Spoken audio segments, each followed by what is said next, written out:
Good morning all of you. Aishwarya college of education Pali के द्वारा संचालित ऑनलाइन क्लासेज में आप सभी का स्वागत है। आज हमारा जो विशेष टॉपिक है वह राजस्थान माध्यमिक शिक्षा बोर्ड 12th बोर्ड एग्जाम से रिलेटेड है, जिसमें ज्योग्राफी सब्जेक्ट से रिलेटेड हम सिलेक्टेड टॉपिक को लेकर बात करेंगे, क्योंकि अभी आगामी दिनों में 22 जून को ज्योग्राफी सब्जेक्ट का एग्जाम है। तो सिलेक्टेड टॉपिक में हम बात करते हैं। सर्वप्रथम हम बात करेंगे साथियों मानव भूगोल को लेकर, ह्यूमन ज्योग्राफी को लेकर क्या क्या क्वेश्चन इनके पूछे जाते हैं, एग्जाम में कौन कौन से टॉपिक इनके बनते हैं, उनको लेकर हम बात करेंगे। जी हाँ, जैसा कि आप सभी जानते हैं, मानव भूगोल के जो जनक है या जन्मदाता जो है वह जर्मन विद्वान फ्रेडरिक रैडजेल को माना जाता है। जी हाँ, फ्रेडरिक रैडजेल, यह आपको याद रखना होगा। और फ्रेडरिक रैडजेल की जो पुस्तक का नाम है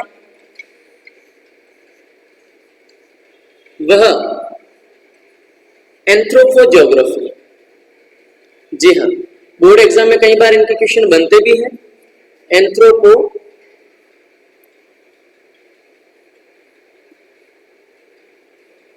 जियोग्राफी, यह पुस्तक एग्जाम में पूछी जाती है। इसी प्रकार मानव भूगोल की कुछ परिभाषाओं को लेकर अगर बात की जाए तो रैडजेल महोदय ने, जिनको मानव भूगोल के जन्मदाता माना जाता है, इनकी जो परिभाषा है मानव भूगोल की वह आपको बतानी है कि मानव भूगोल मानव समाज, मानव समाज व धरातल के मध्य, मानव समाज व धरातल के मध्य जो संश्लेषित अध्ययन होता है उसी को मानव भूगोल के नाम से जाना जाता है। जी हाँ, इसी प्रकार कुछ और भी परिभाषाएं बनती हैं, जिसमें कुमारी शैंपल की परिभाषा, विडाल डिला ब्लास की परिभाषा। लेकिन कई बार एग्जाम में जो है मानव भूगोल के विशेष क्षेत्रों को लेकर बात की जाती है। तो कौन कौन से विशेष क्षेत्र आते हैं उनको लेकर अपन चर्चा करेंगे। देखिए आप, मानव भूगोल के जो विशेष क्षेत्र है वह इस प्रकार है। बात की जाए मानव भूगोल के विशेष क्षेत्रों में, सबसे फर्स्ट नंबर पर है साथियों वो है आपके जनसंख्या, पॉपुलेशन को लेकर।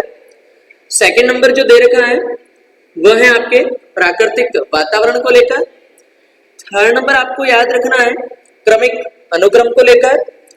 फोर्थ नंबर आपको याद रखना है दूसरे प्रदेशों से संबंध, अर्थात दूसरे प्रदेशों से क्या कोरिलेशन है उनको लेकर। और फिफ्थ नंबर आपको ध्यान में रखना है समायोजन व प्रादेशिक संगठन को लेकर। और सिक्स नंबर पर विशेष क्षेत्र में आता है साथियों प्रदेश के प्राकृतिक संसाधन। जी हाँ, यह आपको मानव भूगोल के विशेष क्षेत्र में विशेष तौर पे याद रखना है। इसी प्रकार कई बार एग्जाम में पूछा जाता है कि मानव भूगोल की विचारधारा आती है साथियों, जिसका नाम है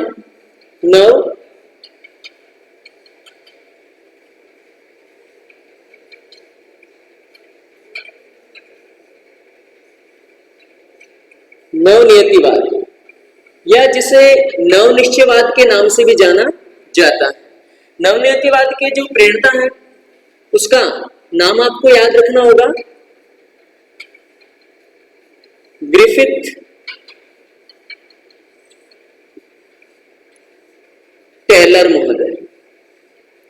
जी हाँ, ग्रिफिथ टेलर महोदय ने नवनियतिवाद या नवनिश्चयवाद का प्रतिपादन किया था, और इसी नवनियतिवाद या नवनिश्चयवाद को कहा जाता है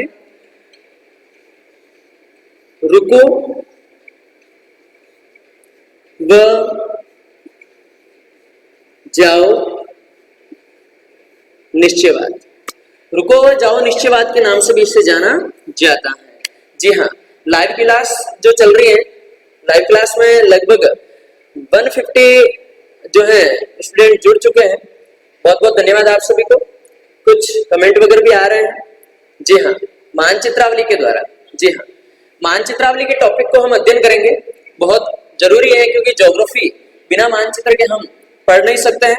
इसी प्रकार नेक्स्ट टॉपिक में अगर हम बात करें जो बोर्ड एग्जाम से रिलेटेड टॉपिक है, और वह टॉपिक है साथियों आपके एस्किमो जनजाति को लेकर। जी हाँ, जैसा कि आप देख सकते हैं एस्किमो जनजाति में विशेष क्षेत्र को लेकर विशेष टॉपिक पूछे जाते हैं। तो हम सबसे पहले बात करेंगे साथियों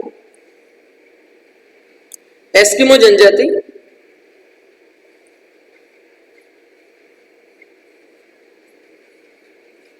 के विशेष क्षेत्र को लेकर, जो आपका सेकेंड चैप्टर है। एस्किमो जनजाति के विशेष क्षेत्र में आपको बताना है कि इनका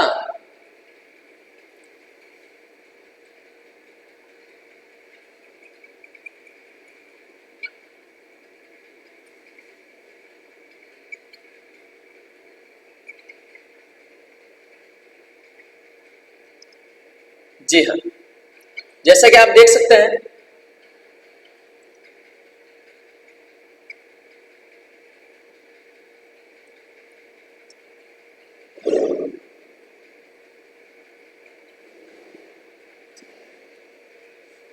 एस्किमो जनजाति विश्व मानचित्र पर कहां-कहां देखने को मिलती है। जैसा अगर बात की जाए तो उत्तरी अमेरिका का लगभग ये जो अलास्का क्षेत्र है वह एस्किमो का प्रमुख क्षेत्र माना जाता है। कनाडा का उत्तरी पूर्वी यह बेल्ट भी एस्किमो क्षेत्रों के अंतर्गत आता है। ग्रीनलैंड क्षेत्र है, आपके आइसलैंड क्षेत्र है, इसी प्रकार यहाँ पर स्कैंडिनेविया क्षेत्र और साइबेरियन क्षेत्र, रूस का साइबेरियन क्षेत्र भी इसी के अंतर्गत आता है। इसके साथ ही यहाँ पर एशिया व उत्तरी अमेरिका के बीच में बेरिंग जल संधि क्षेत्र भी आपको बताना है। जी हाँ, ये आपके साइबेरियन बेल्ट को लेकर ध्यान में रखना है। ये हो गए आपके विशेष क्षेत्र को लेकर। लेकिन कई बार क्वेश्चन ये भी पूछा जाता है कि एस्किमो जनजाति के जो आखेट कार्य होते हैं साथियों, आखेट का तात्पर्य आप सभी को पता है, शिकार करने का जो कार्य होता है वह दो प्रकार से होता है। एक होता है शीतकालीन शिकार, एक होता है बसंतकालीन शिकार। जी हाँ, शीतकालीन जो शिकार होता है उसमें दो प्रकार की विधियों का उपयोग किया जाता है। उन विधियों के नाम आपको ध्यान में रखने हैं। एक का नाम है आपके मऊपाक विधि, एंड सेकंड जो विधि आती है वह है आपके इतुर पाक विधि। जी हाँ, इन दोनों विधियों के माध्यम से एस्किमो जनजाति व्हेल मछली या सील मछलियों का शिकार करते हैं।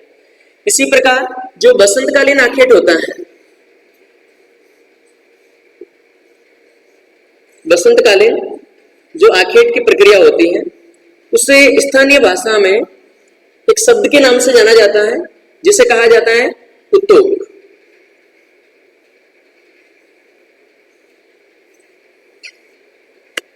क्या कहा जाता है? उत्तोक।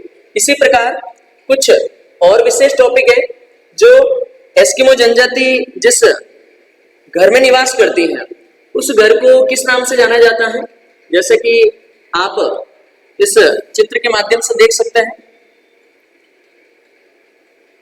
जी हाँ,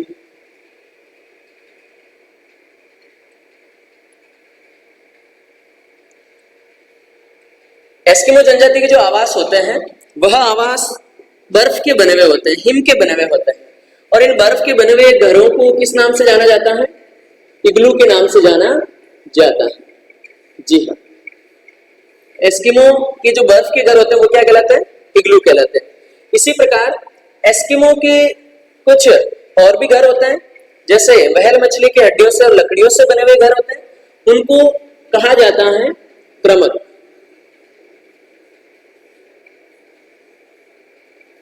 जी हाँ, एस्किमो जनजाति के अदरवाइज जो दूसरे घर होते हैं वो क्या कहलाते हैं? क्रमक। और शीतकालीन जो घर होते हैं वो कहलाते हैं आपके इग्लू। ये आपको विशेष तौर पे याद रखना है।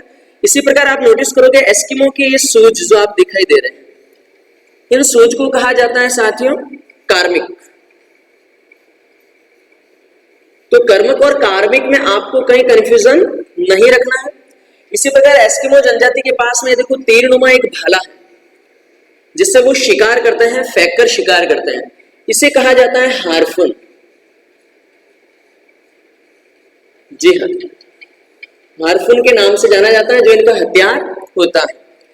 इसी प्रकार एस्किमो जनजाति के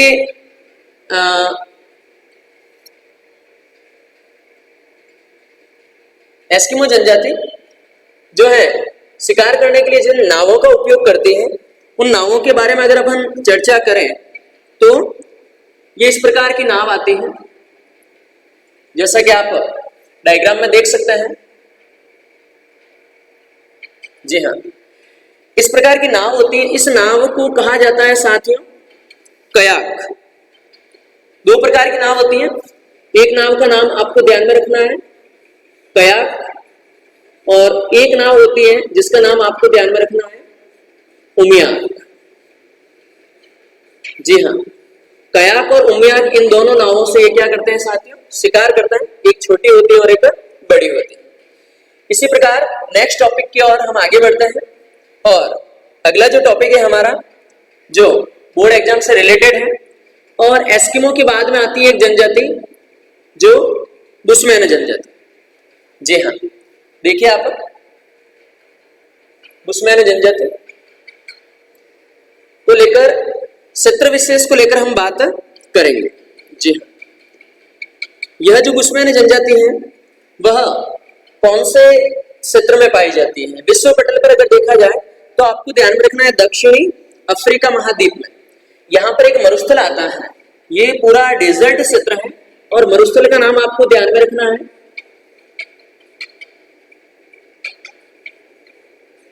कालाहारी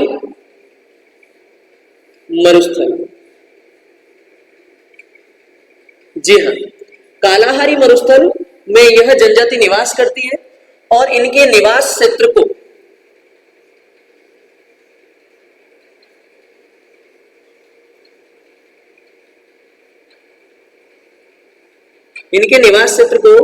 बेचुआना लैंड के नाम से जाना जाता है।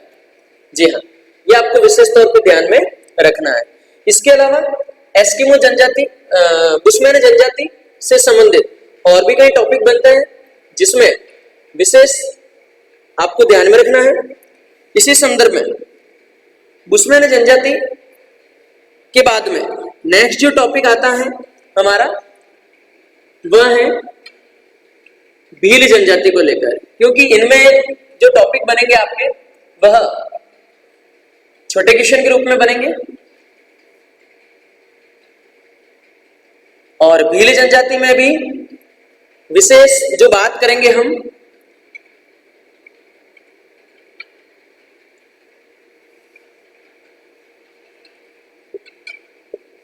इनके क्षेत्र विस्तार को लेकर एग्जाम में क्वेश्चन पूछा जाता है।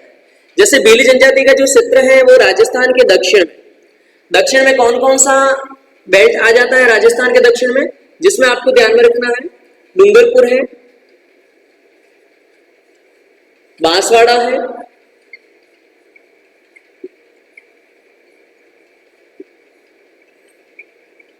उदयपुर है, और चित्तौड़गढ़ है। दक्षिणी राजस्थान का बेल्ट आपको बताना है। इसी प्रकार बात की जाए गुजरात में इनके क्षेत्र विस्तार को लेकर, तो गुजरात में जो क्षेत्र आते हैं वह आपको ध्यान में रखना है पंचमहल, जो गुजरात का क्षेत्र आपको बताना है। इसी प्रकार मध्य प्रदेश की अगर बात करें एमपी की, तो इनमें जैसे धार क्षेत्र है, इसके अलावा रतलाम क्षेत्र है जहां पर यह जनसंख्या निवास करती है, जनजाति निवास करती है। और सबसे दक्षिण में अगर टॉपिक लिया जाता है वह है आपके महाराष्ट्र को लेकर। जी हाँ, महाराष्ट्र में आपको ध्यान में रखना है जलगांव है, अहमदनगर है, ठीक है ना, नासिक है, ये सारे बिंदु आपको ध्यान में रखने होंगे जो भील जनजाति को लेकर टॉपिक बनता है।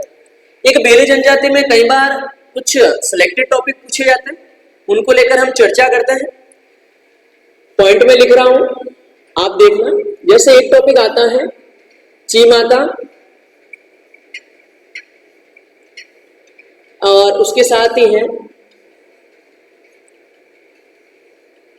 दजिया। जी हाँ, चीमाता और दजिया क्या होता है, बड़े ध्यान से समझना आप कि भील जनजाति के लोग कृषि कार्य में झूमिंग कृषि कार्य करते हैं। यदि जो भील जनजाति के लोग पहाड़ी क्षेत्रों में यदि झूमिंग कृषि कर रहे हैं, पहाड़ी बेल्ट में यदि झूमिंग कृषि करते हैं तो इसे क्या कहा जाता है साथियों, चीमाता। और यदि यही झूमिंग कृषि वह मैदानी भागों में करते हैं, मैदानी भागों में करने को क्या कहा जाता है, दजिया कहा जाता है। इसी प्रकार टॉपिक बनता है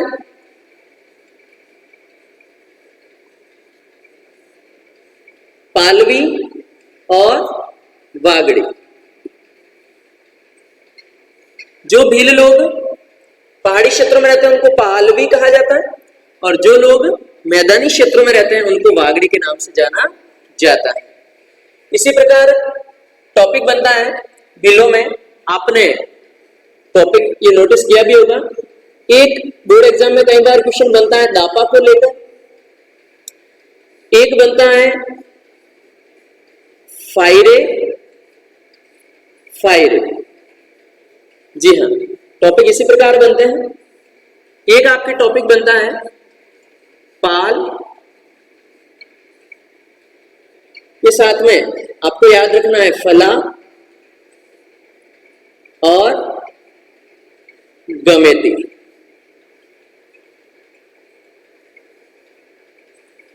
पाल, फला और गमेती। तो दापा का तात्पर्य होता है कि विवाह के समय जो कन्या का मूल्य दिया जाता है अर्थात कन्यादान किया जाता है वह क्या कहलाता है, भीलों में दापा कहलाता है। फायरे फायरे, जब भील लोग आखिर शिकार करने के लिए जंगलों में जाते हैं, किसी मुसीबत में अगर फंस जाते हैं तो अपने साथियों को आवाज लगाते हैं, फाहिरे फाहिरे शब्दों का रणघोष करते हैं। इसी प्रकार पाल और फला, जो भीलों के बड़े गांव होते हैं, जी हाँ, बड़े गांवों को क्या कहा जाता है, पाल। और भीलों के जो छोटे गांव होते हैं, छोटी ढाणियां होती हैं, उनको कहा जाता है फला। और पाल का जो मुखिया होता है साथी, पाल का मुखिया वह कहलाता है आपके गमेती। ये मुख्य बिंदु आपको विशेष तौर पे ध्यान में रखना है। इसी प्रकार नेक्स्ट टॉपिक की ओर हम अग्रसर होते हैं और टॉपिक आता है आपके विश्व जनसंख्या को लेकर। जी हाँ, विश्व में सर्वाधिक जनसंख्या वाले जो क्षेत्र हैं उनको लेकर हम बात करते हैं।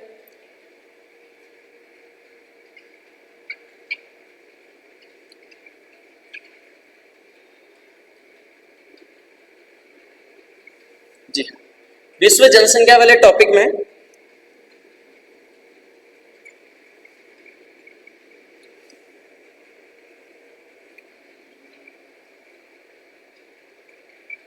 जी हाँ, इसके अंतर्गत जो विशेष टॉपिक है वह क्या पूछे जाते हैं कि विश्व की जो सर्वाधिक जनसंख्या है उनके क्रम को लेकर कई बार क्वेश्चन बनता है। जी हाँ, तो आपको ध्यान में रखना है सर्वाधिक जनसंख्या चीन राष्ट्र में है, उसके बाद इंडिया भारत, फिर आ जाता है आपके संयुक्त राज्य अमेरिका यूएसए, और फोर्थ नंबर पर इंडोनेशिया, ब्राजील और पाकिस्तान। यहां तक आपको क्रम विशेष तौर पे याद रखना है।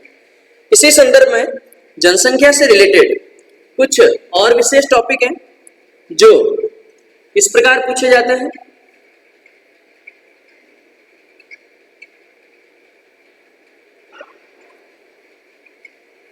जी हाँ, यह जो टॉपिक है वह एग्जाम में कई बार पूछा भी जा चुका है और आगामी एग्जाम में भी पूछे जा सकते हैं। जनसंख्या वितरण के अंतर्गत आपको क्या क्या टॉपिक ध्यान में रखना है उसको लेकर हम बात करते हैं।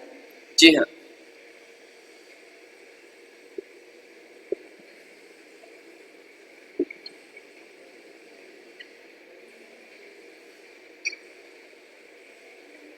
जी हाँ, जनसंख्या वितरण के अंतर्गत जो टॉपिक पूछे जाते हैं वो आपको ध्यान में रखना है। प्रभावित करने वाले कारक पूछे जाते हैं, जिसमें विश्वव्यापी कारक पूछे जाते हैं, किसी प्रदेश की अवस्थिति, जलवायु, धरातल और समुद्र तल से ऊंचाई को लेकर।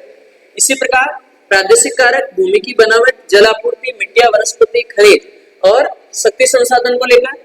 इसी प्रकार सांस्कृतिक कारक, जिसमें आर्थिक व्यवस्था, उन्नति का स्तर क्या है, राजनीतिक स्थिति क्या है, मनोवैज्ञानिक क्या है और परिवहन व व्यापार को लेकर। इसी प्रकार टॉपिक पूछा जाता है सामयिक कारक को लेकर, जिसमें वातावरण का अनुकूलन, पारस्परिक निर्भरता क्या है, धर्म को लेकर, सामाजिक मान्यताओं को लेकर और सामाजिक संरचनाओं को लेकर। लेकिन इन सभी में से वेरी वेरी जो इंपॉर्टेंट है वह विश्वव्यापी कारक पूछा जाता है। जी हाँ, इसी प्रकार जनसंख्या के नेक्स्ट टॉपिक की अगर हम बात करें तो यह टॉपिक आता है आपके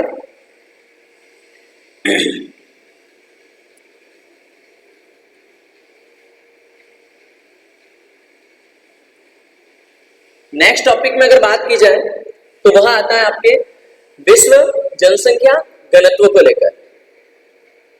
जी हाँ, जैसा कि आप देख सकते हैं वर्ल्ड मैप में, जैसा अभी कमेंट में पूछा भी गया था अक्सर, वर्ल्ड मैप के टॉपिक को हमें बताइए।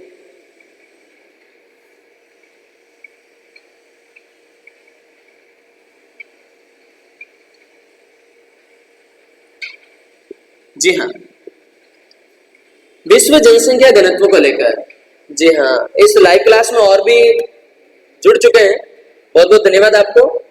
जी हाँ, लक्ष्मण चौधरी करके, ठीक है, मैं लिखा है आपने कि एडमिशन कब स्टार्ट हो गया। जी हाँ, आप 12th बोर्ड एग्जाम एक बार दे दीजिए, उसके बाद में कॉलेज का एक बार विजिट कीजिए और ऑनलाइन फॉर्म स्टार्ट है, ऑनलाइन एडमिशन के लिए आप जरूर अप्लाई करें। ठीक है, इसके और भी कई कमेंट्स हैं, मैं बाद में आपको एक साथ उत्तर दूंगा। पहले बात करते हैं हम विश्व जनसंख्या घनत्व को लेकर। एग्जाम में पूछा जाता है कि सर्वाधिक जनसंख्या घनत्व कौन से क्षेत्र में पाया जाता है। तो आपको ध्यान में रखना है भारत का लगभग मध्यवर्ती और दक्षिणी भाग और चाइना का लगभग पूर्वी भाग। इसी प्रकार सर्वाधिक घनत्व पाया जाता है पश्चिमी यूरोप बेल्ट में, अमेरिका के उत्तरी पूर्वी बेल्ट में, यहाँ पर जनसंख्या घनत्व सर्वाधिक देखने को मिलता है। इसी प्रकार यहाँ इंडोनेशियाई द्वीप समूह में भी देखने को मिलता है। लेकिन कई बार एग्जाम में पूछा जाता है कि सबसे निम्न घनत्व, न के बराबर घनत्व कहाँ पाया जाता है। तो आप नोटिस करोगे ये वाला क्षेत्र आपके कौन सा हो गया, अलास्का वाला बेल्ट हो गया, जहां पर निम्न जनसंख्या पाई जाती है। इसी प्रकार अफ्रीका का यह सहारा क्षेत्र, जहां पर जनसंख्या कम पाई जाती है। इसी प्रकार नोटिस करें ऑस्ट्रेलिया के पश्चिम में जो मरुस्थलीय प्रदेश है वहां पर, कालाहारी मरुस्थलीय प्रदेश में और साइबेरियन क्षेत्रों में जनघनत्व बहुत ही कम पाया जाता है, न के बराबर पाया जाता है। जी हाँ, अब हम थोड़ा सा टॉपिक जनसंख्या घनत्व के ऊपर हम चर्चा करेंगे। क्या होता है जनसंख्या घनत्व? जी हाँ, घनत्व की परिभाषा को लेकर एग्जाम में क्वेश्चन पूछे जाते हैं। तो आपको बताना है किसी निश्चित स्थान पर प्रति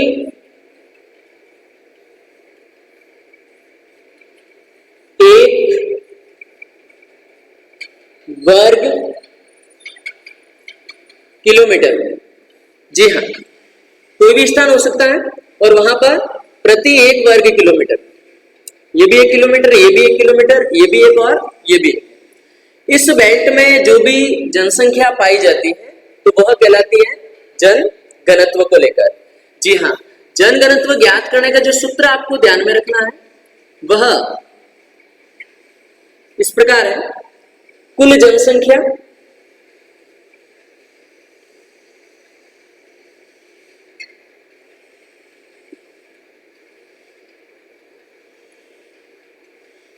अपॉन कुल क्षेत्रफल।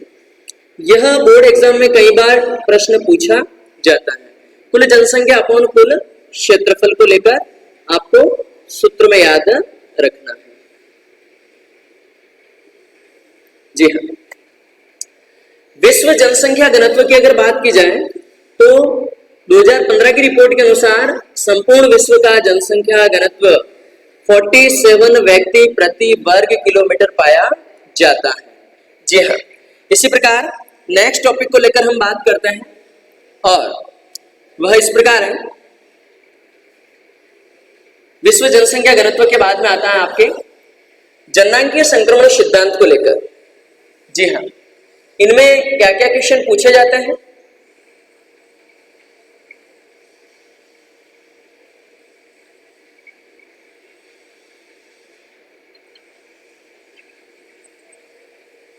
टॉपिक बनेगा आपकी जननांकीय संक्रमण सिद्धांत को लेकर। तो सबसे पहले हम बात करते हैं कि जननांकीय संक्रमण सिद्धांत होता क्या है।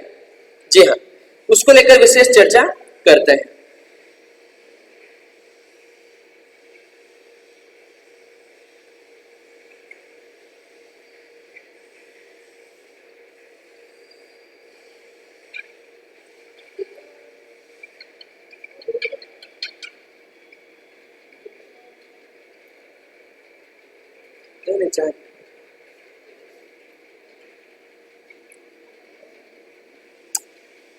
जननांकीय संक्रमण सिद्धांत किसे कहते हैं, पहले उसकी हम चर्चा कर लेते हैं, फिर इस डायग्राम के बारे में हम बात करते हैं।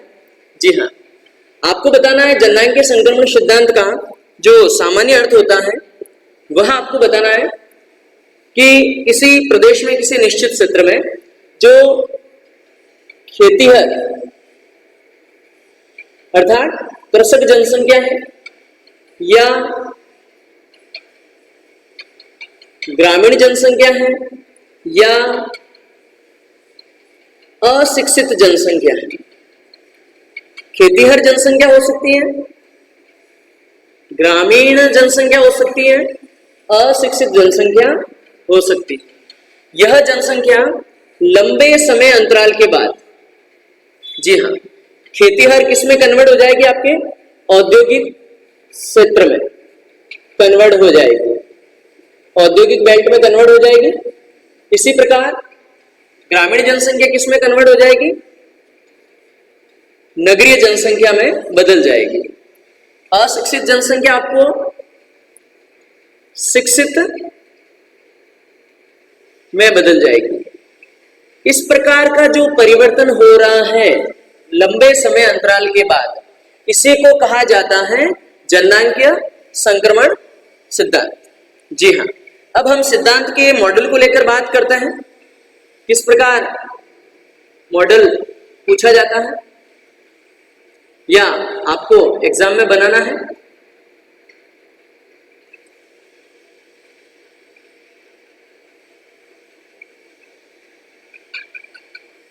जी हाँ, यह आपके जननांकीय संक्रमण सिद्धांत को लेकर, जिसमें आपको मुख्य रूप से कुछ अवस्थाओं की तरफ ध्यान देना है। जैसे ये आपके प्रथम अवस्था, द्वितीय अवस्था, तृतीय अवस्था, चतुर्थ और पंचम अवस्था है। इन पांचों अवस्थाओं में आप देखोगे कि एक तरफ 10, 20, 30 इस ग्राफिकल वर्टिकल लाइन लिखी हुई है जहां पर जन्म दर और मृत्यु दर का आंकड़ा दे रखा है और दो लाइन चल रही है। ऊपर की तरफ जो लाइन है, ये वाली लाइन, ये कहलाती है आपके जन्म दर को लेकर, यह आपकी जन्म दर, और नीचे वाली जो लाइन है ये वाली, ये कहलाती है आपके मृत्यु दर को लेकर। जी हाँ, ये आपको विशेष तौर पे ध्यान में रखना है। अब हम बात करते हैं प्रथम अवस्था में। तो प्रथम अवस्था में आप नोटिस करोगे जन्म दर और मृत्यु दर दोनों ही क्या बनी हुई है, उच्च बनी हुई है। जहां जन्म दर मृत्यु दर उच्च होगी, नो डाउट वहां जनसंख्या कैसी होगी, निम्न होगी। और स्थितियां वहां पर कैसी होगी, महामारी, अकाल, सूखा, बेरोजगारी, ये समस्याएं देखने को मिलेगी। तो इसमें प्रथम अवस्था में लगभग अर्ध विकसित राष्ट्र आते हैं। जैसे यहाँ पर दे रखा है, देखो आदिवासी क्षेत्रों के अंतर्गत है, सूडान क्षेत्र है, कांगो है, घाना क्षेत्र है, वो इसके अंतर्गत आपको बताना है। द्वितीय अवस्था में जन्म दर तो उच्च बनी हुई है, लेकिन मृत्यु दर में थोड़ी सी गिरावट होती है, लेकिन फिर भी उच्च है। और इसमें जो राष्ट्र आपको ध्यान में रखना है, अंगोला राष्ट्र है, रोडेशिया क्षेत्र है, सोमालिया क्षेत्र है, ये इसके अंतर्गत आपको बताना है। इसी प्रकार तीसरी अवस्था में अगर हम बात करें तो जन्म दर जो लगभग मध्यम में आ जाती है, लेकिन फिर भी उच्च बनी हुई है, और मृत्यु दर जो है मध्यम अवस्था को धारण कर लेती है। इस प्रकार इन दोनों में बहुत ही अंतर अधिक हो जाता है। इस अंतर को कहा जाता है, जन्म दर और मृत्यु दर में जो अंतर है उसको कहा जाता है प्राकृतिक जनसंख्या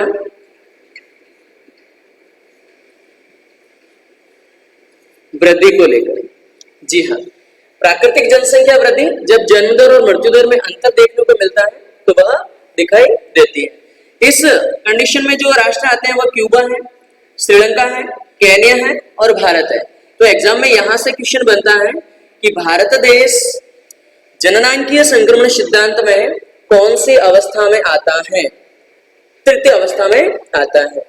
चतुर्थ अवस्था की बात करें तो आप नोटिस करोगे मृत्यु दर जो है लगभग निम्न में आ जाती है, और जन्म दर जो है वह मध्यम श्रेणी में आ जाती है। इस कंडीशन में जो राष्ट्र आते हैं वो आपको ध्यान में रखना है, ऑस्ट्रेलिया है, न्यूजीलैंड है और मिस्र, ये राष्ट्र यहाँ पर देखने को मिलते हैं। पंचम अवस्था की अगर बात की जाए, यहाँ जन्म दर और मृत्यु दर दोनों ही क्या है साथियों, निम्न अवस्था में आ जाती है। और जहां निम्न अवस्था होगी वहां पर जनसंख्या वृद्धि भी निम्न होगी और लगभग विकसित राष्ट्र यहाँ पर पाए जाते हैं। जैसे नोटिस कर सकते हैं आप ब्रिटेन, जर्मनी, जापान आदि राष्ट्र इसके अंतर्गत आते हैं। जी हाँ, इसी प्रकार जननांकीय संक्रमण सिद्धांत के बाद में नेक्स्ट टॉपिक की ओर हम अग्रसर होते हैं, जो बोर्ड एग्जाम में पूछे जा सकते हैं, उनको लेकर चर्चा करते हैं। जी हाँ, अब आ रहा है हमारा टॉपिक प्रवास को लेकर। तो पहले हम प्रवास के टॉपिक की बात कर लेते हैं, प्रवास होता क्या है, फिर हम नेक्स्ट टॉपिक को लेकर बात करेंगे। जी हाँ, एक टॉपिक बोर्ड एग्जाम में कई बार पूछा जाता है, प्रवास। क्या होता है प्रवास? तो आपको ध्यान में रखना है कि जब कोई व्यक्ति या व्यक्ति समूह एक स्थान से, अपने मूल स्थान से किसी अन्य स्थान पर, गंतव्य स्थान पर अपने उद्देश्य की प्राप्ति के लिए, इसमें एक विशेष वर्ड आपको याद रखना है, उद्देश्य की प्राप्ति के लिए आवागमन करता है, स्थानांतरण होता है, तो यह प्रक्रिया क्या कहलाएगी? प्रवास। जी हाँ, यदि बात की जाए प्रवास के प्रकारों को लेकर, तो आपको बोर्ड एग्जाम में भी प्रवास के प्रकारों में इस प्रकार से आप डायग्राम बना सकते हैं ताकि आपको बोर्ड एग्जाम में अच्छे से अच्छे नंबर प्राप्त हो सके। दो प्रकार होते हैं, एक होता है आपके आप्रवास और सेकंड होता है आपके उत्प्रवास।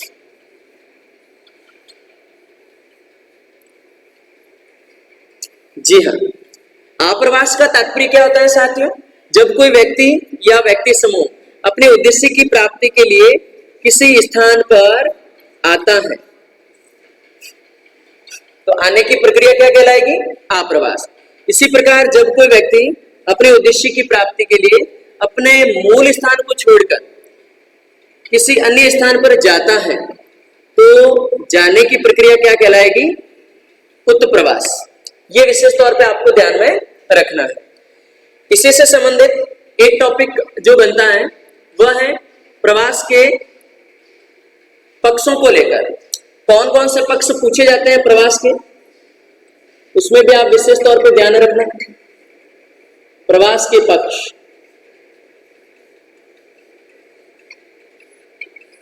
जी हाँ, सबसे पहले आपको बताना है देश पक्ष,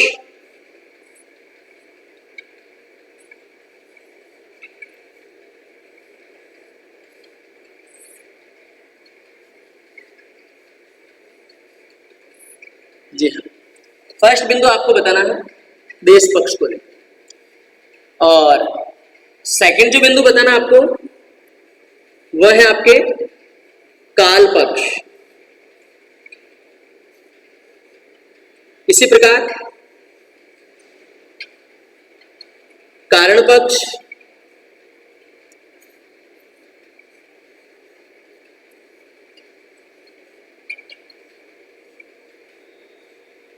स्थिरता पक्ष, देश पक्ष, काल पक्ष, कारण पक्ष, स्थिरता पक्ष, और अंतिम में आपको याद रखना है साथियों संख्या पक्ष।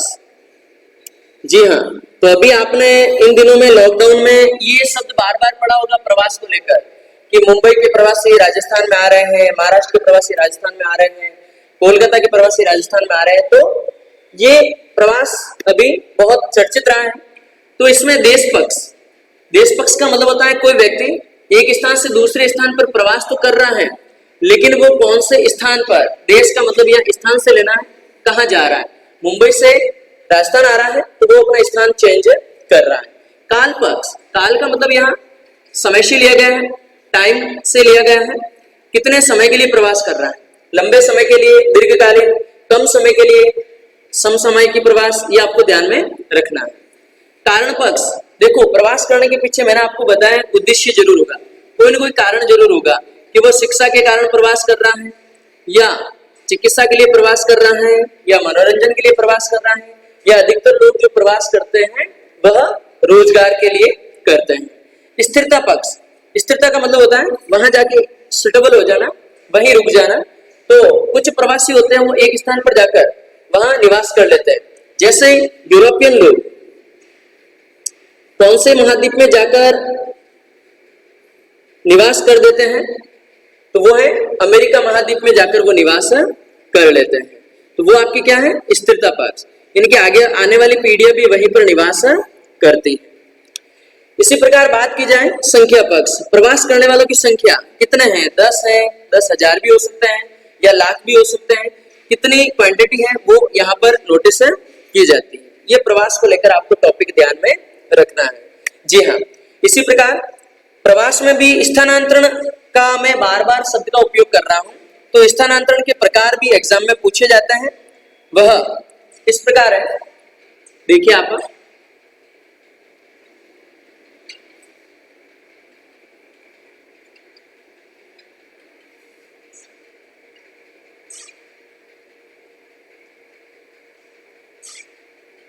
जी हाँ, जो मैंने अभी पक्षों के नाम लिए हैं वो यहाँ पर आ चुके हैं। देश पक्ष, काल पक्ष, संख्या पक्ष, स्थिरता पक्ष के अनुसार जो स्थानांतरण होता है, सबसे पहले है अंतर महाद्वीपीय, एक महाद्वीप से दूसरे महाद्वीप में जो प्रवास हो रहा है। अंतरराष्ट्रीय, एक राष्ट्र से दूसरे राष्ट्र में। अंतरराज्यीय, देश के भीतर ही एक राज्य से दूसरे राज्य। स्थानीय, राज्यों के अंदर एक जिले से दूसरे जिले, एक शहर से दूसरे शहर। ये प्रवास लंबे समय का होगा, दीर्घकालीन, कम समय का होगा, सामयिक और दिन का होता है। जैसे कुछ मजदूर होते हैं दिन भर मजदूरी करने के लिए नगरों में आते हैं, फिर वापस गांव चले जाते हैं, तो वो आपके दैनिक प्रवास के अंतर्गत आता है। फिर वापस बृहद, अधिक संख्या, मध्यम संख्या, अल्प संख्या, और कुछ स्थायी रह जाते हैं और कुछ अस्थायी रहता है। तो ये सारणी आपको विशेष तौर पे ध्यान में रखनी है।